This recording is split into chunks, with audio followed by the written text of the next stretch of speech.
Hello.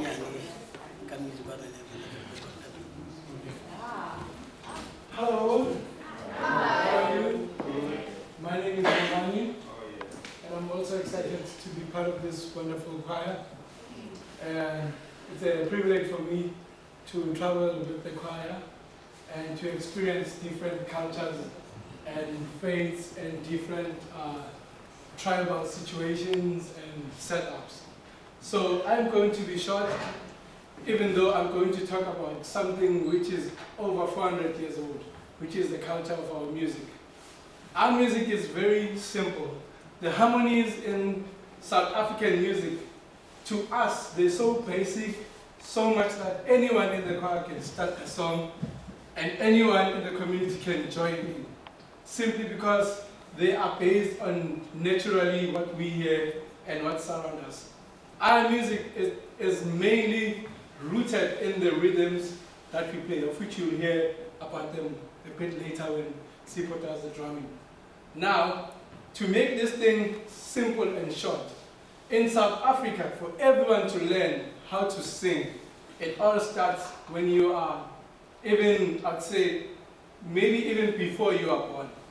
Because it is our culture in South Africa that when a child is born, every one of us has had an opportunity to be sung for when we're young.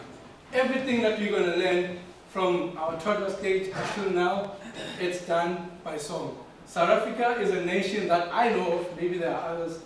We sing when we're happy, we sing when we're angry, we sing when we're sad, we sing when we're getting married, we just sing. If you've seen South African struggles with old humanitarian regimes like the apartheid and stuff, you just see a group of happy people dancing around people who are actually hurting them. That's the true nature of a South African person. Oh, that's a generally African thing. So it's very important for everyone who wants to learn about South African cultures to first acknowledge rhythm, dance, and movement, because you cannot separate that at any given time. When I was young, or when any child in South Africa is growing up, there's a song that we actually learn. The first song that we ever hear is when we learn to do anything. So when we learn how to stand, there's a song that our parents sing for us, and it's called Wayema Yeduna.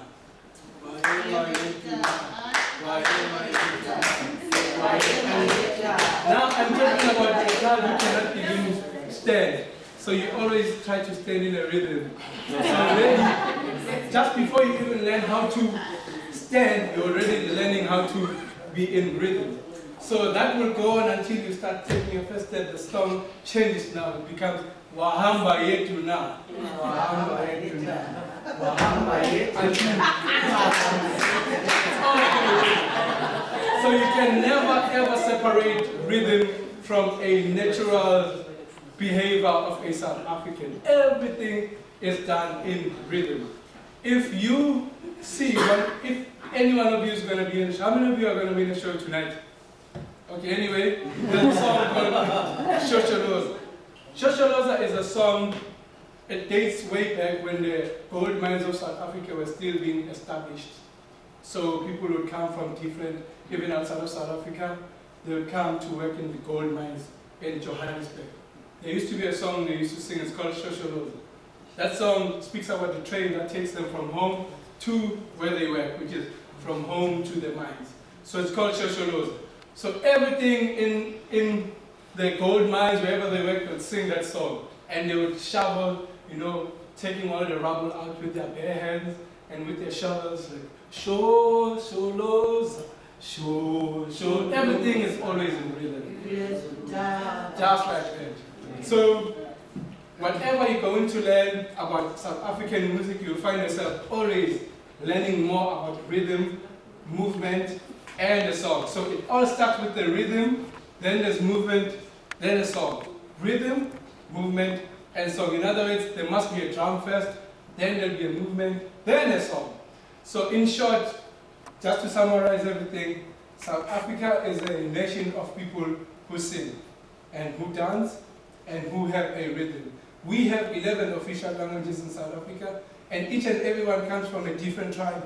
each and every level of the official languages has its own rhythm, movement, and dance. So you can imagine 11 multiplied by different rhythms, different motions, different songs. Now, we in the choir tonight will be singing in 6 of those languages, and each and every one has its own rhythm. So you can imagine the fireworks. That's why if I'm asked, what is the show about, I say fireworks, because fireworks gives you a sound, that's what we will be doing, and it gives you different light, that's our costume, and the light, anyway, that's our music, because it enlightens people's souls, you know, taking them from one journey to another, with the hope that one day we'll be all one race that speaks one language. And tonight is the nice thing that we bring one language of all the 11 official languages that we're going to be singing about, but the language that we bring tonight is the language of music, which is universal. Everyone understands music, whether you hear what I'm saying or not. So don't worry about languages. Anytime you hear a song that you don't understand, just catch the movement, the rhythm, and the song. Thank you very much.